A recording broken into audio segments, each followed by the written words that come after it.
time, Libby. I've been around a long time, and I'm with the library. I concur, and we concur with all what the previous speakers have said, with what Professor Armstrong said about students having access anytime, anywhere, any place. This is something that guides us. And the library and OERs for student success is our theme. Everything we do in the library is geared towards student success. Our support for academics is geared towards student success. So that's what we bear in mind, and that is part of our vision and our mission. And I like what you said about equitable access. That's in our mission. That is a challenge for us, getting equitable access. Lothala-centric, we're trying to change that so that wherever you are in the region, you will have access to all library resources, something that is a challenge at times with bandwidth, etc.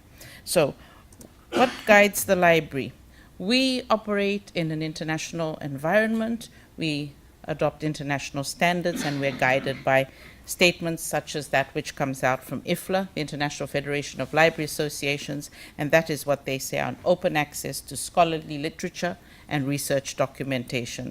So there's a whole lot of things. They affirm the comprehensive access to scholarly literature, and open access guarantees the integrity of the system. So we're bearing that in mind. Closer to home, we look at our comparators, and often we use the Australian Library and Information Association, and this is their statement on open source. They promote the free flow of information and ideas through open access to recorded knowledge, etc. It is a core value of the association and something which applies to all of us. So ALIA supports Australian libraries in their efforts to work towards open access. Here we support local libraries. They participate in an open access debate and policy forum. I will tell you how we do that in my conclusion. Raising awareness of the benefits of open access. I feel a bit like I'm talking to the converted here, but nevertheless, something you can think about. Creating repositories for research outputs, developing digital archives to enable access to Australian cultural heritage. Here we talk about Pacific cultural heritage, very applicable, providing economic and technical support. Now, what brought this about? Ian mentioned the cost factors, the rising costs of course materials. The US textbook prices rose by 1,041% from 1977 to 2015, over 3 times the rate of inflation. Now, no library in the world has a budget that has taken that into account. So this kind of pushed the need for open source learning, open education resources. And the technological platform allowed that to happen. For those in the publishing world who thought about learning and teaching being opened up and made available, the two work together. So at the end of the day, if you look at the prices, the price hike wasn't so bad. The good that came out of that is it opened the world up to open learning and finding a solution. So we work with that solution. So it did, when the prices went up, it did impact on student success. Students could not afford the resources. But now we're looking at that, and it has changed, as has been said. Okay, what do we do at USP? The USP Library, as mentioned by Ian and shown in his presentation, open access resources, we have a LibGuide. And this is a link to free books and journals online, recommended websites. So that's where you will find our open resources link, and that is what the LibGuide looks like. This is a tool we are using. It's a tool of best practice, which has been adopted across the world by university libraries, and the various ones that are checked are all using LibGuides, and this is regularly updated.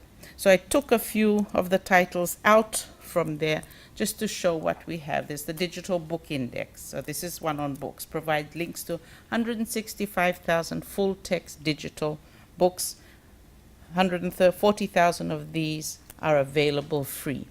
Now, whilst they're available free, we're very conscious of the fact that we have to think in the context of the Pacific. So I can see where we're going with the textbooks, but in the meantime, these are the resources that can be used.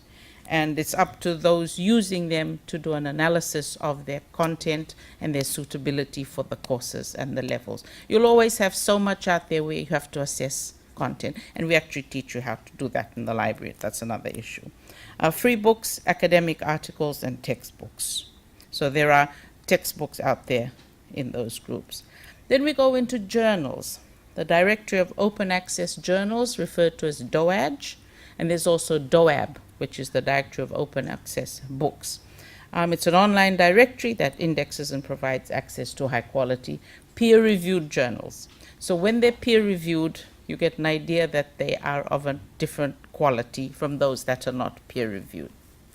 Then we have the Digital Commons Network, brings together free full-text scholarly articles. This one here is actually curated by librarians who work with the researchers to produce this network, and a common and useful site. Then I thought I'd highlight the Island Studies Journal, because we're islands, and this is islands all over the world. It's not SID, small island developing states, but it's islands. And why I say all articles published are rigorously peer-reviewed. It's committed to the principles of open access.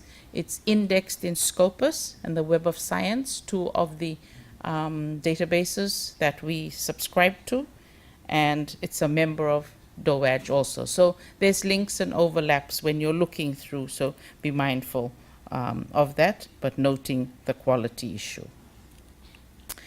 The library subscribes to a whole range of databases, which we pay for, but the content of those also includes open education, open access. And that's shown by an open padlock. If you search Web of Science and you come across an article that has an open padlock, that indicates it's open access. So within the paying area, we still have access to those. So we ask academics to take note of that and link their students to that. Open access journal websites, Sage Open, it's a peer-reviewed gold open access journal. Just recently, I got an email from Sage highlighting the fact that they would remove that cost of the articles, the ARC, and were asking me for articles from those who are writing on climate change. And so I sent it off to PACE. And at the URC meeting last week, I was asked to send it to faculty members, because others for the interdisciplinary connection with climate change. So this is some place where people can publish open access. And the Wiley Open Access Journals for those in the sciences, biological, chemical, and health sciences. And you will note that the library guide is updated regularly. So as we find new things, we put them on. And Jamie here is our librarian who updates that particular lib guide. EIFL, Electronic Information for Libraries. This is a philanthropic organization and has 47 members in a consortium, Africa, Asia, and the Pacific.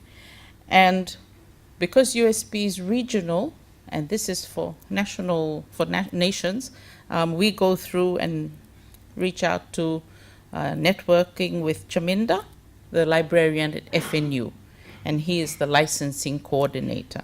Now, when you see what IFL has, we get journals through them, subscriptions at a very low rate. And this includes the Cambridge University Press, Oxford University Press, and a few others. So on our website, you will see the link and be able to check out what is available through EIFL. This is for third world developing countries. So that is where the focus is, and the content comes from within. So we thought that's our outreach and networking with FNU. Now, when it comes to new course proposal forms, there's a section on the form, section B, relates to the library, and the library has to sign off. And if you look at what's there, we ask for the journals we subscribe to, we ask for the books, and there's also a section on open access resources. This section is poorly utilized or filled. I look at it and I won't sign off unless somebody fills something in that space. And if the university is moving within that, the framework of that, I think we've got to ask academics to beef up their knowledge of what's available in those areas. So what we have on our website is one, plus there's a whole lot of other information coming from here. We are moving to working much closer with CFL over the years. We worked with CFL, was on the committee that converted courses digitized courses called Made Courses Online. And this week we're having a meeting with the new director to see how we can, PVC, sorry, how we can work more closely together. Some of our staff are already working with a couple of instructional designers on content. So it could move faster, and that's our aim this time, to move it a little faster. Google Scholar, always out there, so we ask students who are looking for materials, we refer them to, if they're looking for things and it's in ResearchGate, they can actually go through Google Scholar to get access to research papers in Google Scholar. Our Information Research Skills Program. This is where we teach our students to use the various resources. And during that program, we highlight the LibGuide to open access resources, so that the students themselves, without depending on direction from the academics, can actually go and look at the resources there. It goes for making better quality assignments and research papers. And I think we've got to inculcate into our students that they need to also look for information, and where it's free, that's good for them.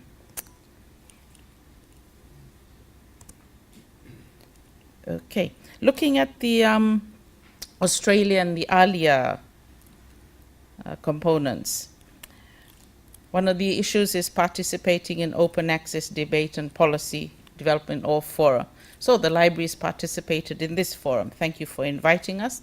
You see, oftentimes I find that the library is left out. There's an assumption that everybody knows what the library is doing. And now I have gotten into looking at agendas, and if we're not there, saying, hello, can we be there? Can we put a paper? I noticed the framework said Professor Call's committee will deal with it, and CFL. I didn't see the library there, but he'll be hearing from me on that. Your involvement with Fiji Ministry of Education during the compilation of the national OER policy. University librarian was part of that, and we're on the internal committee, so we just make sure we're on the next committee also. Raising awareness of the benefits of open access to students and faculty through the LibGuide and our liaison librarian outreach. We ask our liaison librarians who have been assigned to schools, and now we're setting up faculty teams to bring this to the attention of those that they're working with. Any new course proposals, any revisions, and that kind of thing. Creating repositories for research outputs. The library is working closely with the research office on USP-ERR and the quality of the bibliographic records. And that we're having an ongoing discussion about the first point of deposit. In many institutions, this resource is located in the library for that very purpose, where the library will get that record plus get the document. Right now we have to ask and search and get the document from USP-ERR as academics have moved there, but that's a work in progress. Developing digital archives to enable access to Pacific cultural heritage. There is work going on in the Pacific collection on a digitization project, and that's ongoing. Provide economic and technical support for open access publishing. This is an area that needs further development, but we do give advice on bibliographic referencing, and we teach this in our IRS program, and the two commercial software is EndNote, and we also teach open source, Mendeley, etc. So there's a lot going on in terms of trying to support publishing. So with that, we've linked up with whoever we can. We know we can strengthen what we are doing. We have a good core of trained staff. We probably need a few more by international standards, but in between time we will do what we can.